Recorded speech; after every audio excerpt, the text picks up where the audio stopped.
Olá pessoal, boa noite. Sou o professor Rafael Cidrim. Estamos aqui para mais uma aula do curso de Educação Digital. Essa é a nossa 8ª aula. Seguimos em frente. Bem-vindos ao curso de Educação Digital. Hoje os temas abordados serão geração touchscreen, sábios na cultura digital, nativos digitais, imigrantes digitais e faremos também uma revisão dos assuntos. Pessoal, vamos começar aqui com a geração touchscreen. Então, pessoal, a geração touchscreen. Os alunos estão aprendendo de forma diferente e por isso alguns novos recursos, como celulares e redes sociais, já estão sendo usados de forma natural, como facilitadores de aprendizado. Por isso o educador deve saber tirar o melhor proveito dessas tecnologias. Sons, telas, toques, luzes, imagens, palavras, um mundo feito de estímulos, desestereotipado e fracionado em ações e reações.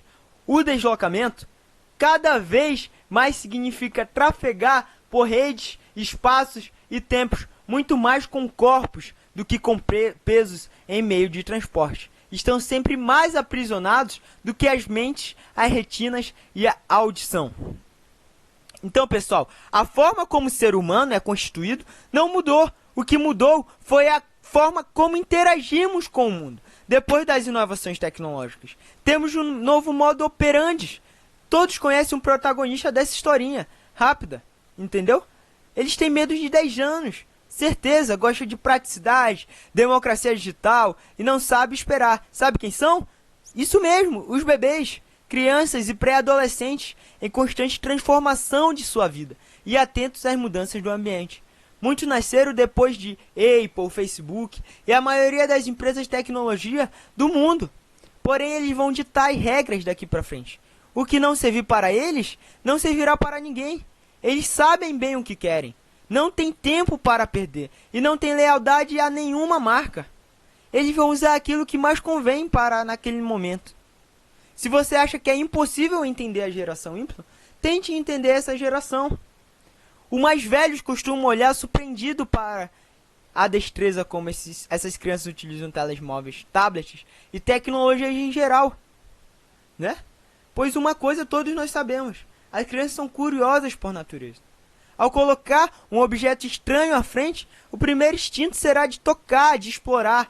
A novidade é que, com a introdução do sistema touchscreen, os objetos tornaram-se como uma espécie de ser vivo, que reage ao toque. A grande diferença em relação a outros aparelhos, como a de televisão, rádio, é o que o tablet congrega uma série de funções e aplicativos que dão à criança uma maior liberdade de escolha do que simplesmente mudar de canal ou procurar uma nova música. O fenômeno da geração touchscreen tem sido tão notório que hoje já são muitos educadores especialistas da área da psicologia infantil que se perguntam quais os efeitos da exposição à tecnologia touchscreen. Afinal, serão efeitos positivos e negativos? Então, pessoal, com isso temos em formação uma geração que pela primeira vez consegue ter sentido com mentes e corpos. A relação que desterritorializam,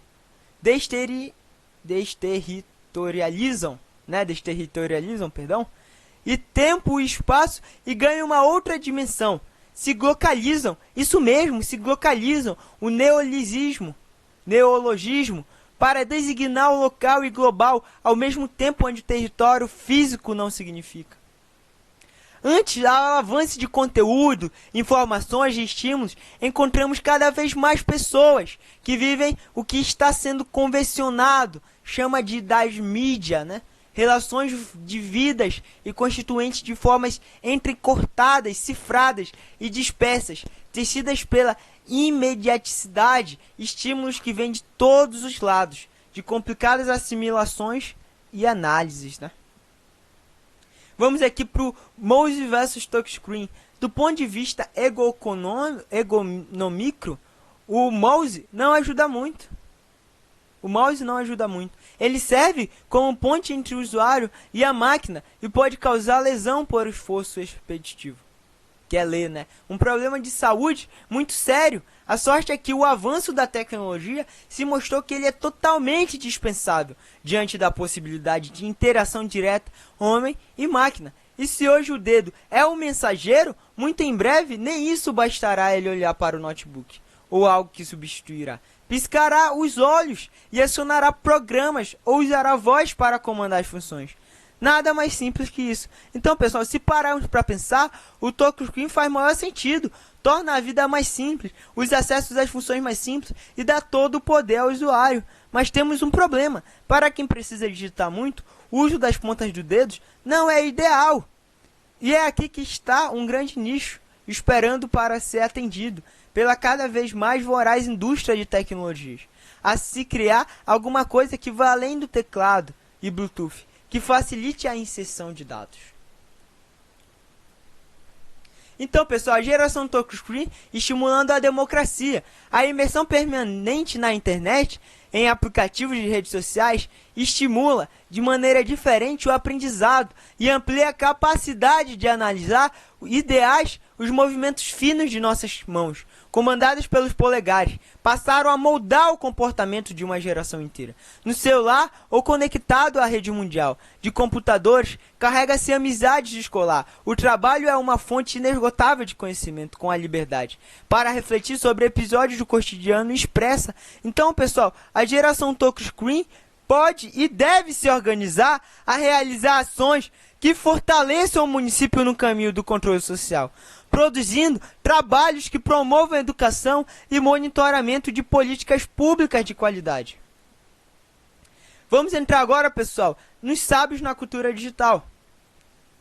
A sabedoria digital, a busca pela sabedoria digital deve ser um aceno tanto para os nativos digitais, quanto para aqueles poucos feitos a este panorama. Alguns deles ou até mesmo considerados resistentes às tecnologias. Por mais que o indivíduo nasça em um panorama repleto de artefatos tecnológicos, ou mesmo os utilize, não significa que seja proficiente, como afirma Bennett e Meton. O uso não significa ser capaz e eficiente em uma tecnologia. Portanto, o mesmo nativo digital poderia se beneficiar a um incremento de sua sabedoria digital.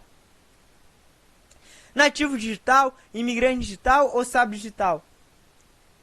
Assim como a nossa língua materna está entranhada nas nossas células, já nascemos falando e aprendemos aquilo que escutamos dos nossos pais, as crianças e os adolescentes de hoje em dia têm a língua digital impressa em seus DNAs.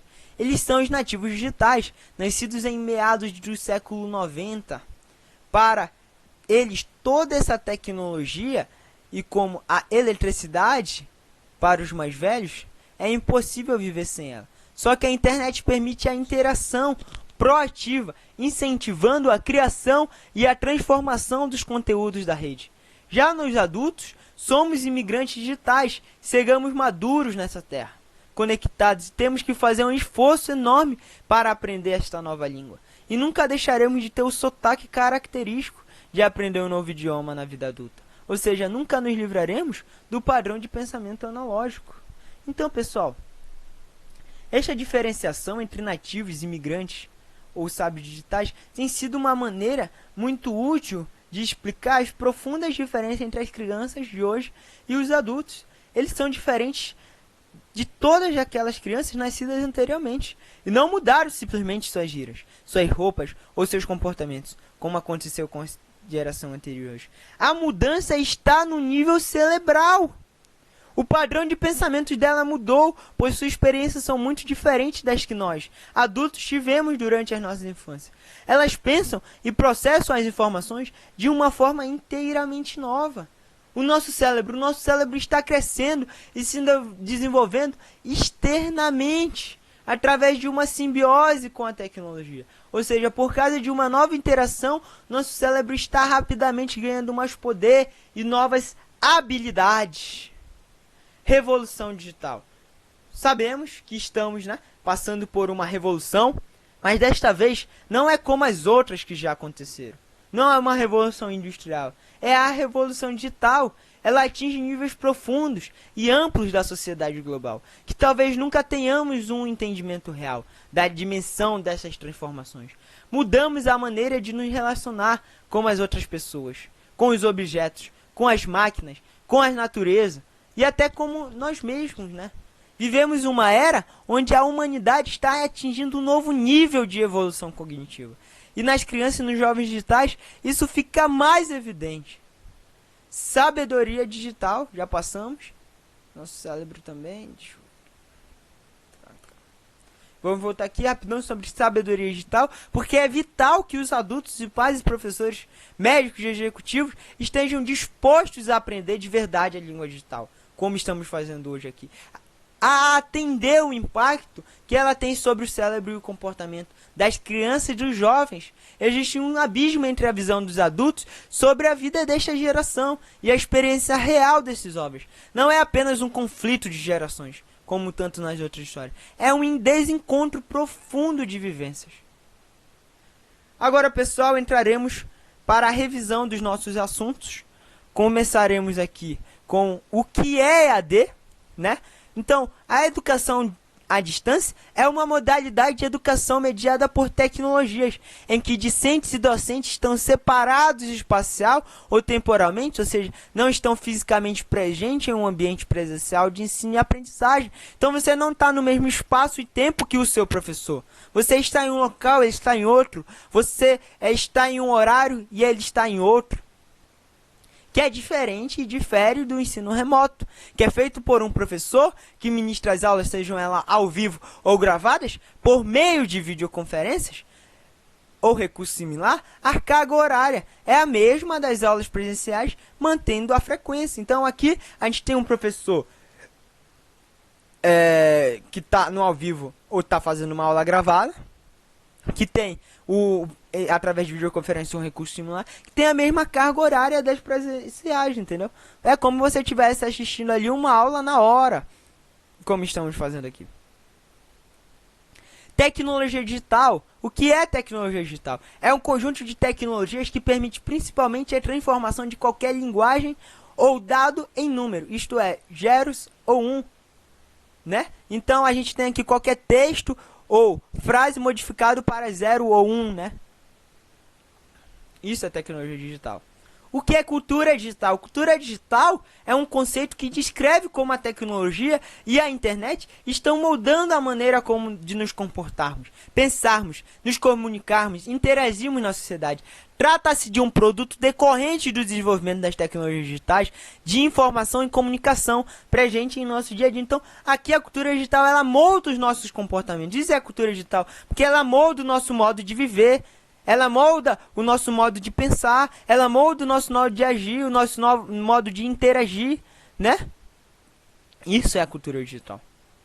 O que é a segurança digital? A segurança digital é o nome dado para todos os processos usados para a proteção de computadores, redes, servidores e programas e dispositivos conectados na internet das coisas, contra ataques cibernéticos. Então, a gente já aprendeu aqui sobre segurança digital, como utilizar dessa proteção, como nos proteger, como que a segurança, o que é a segurança digital, que é o nome dado a esses aplicativos, a esses processos de proteção de computadores, rede de programas, né?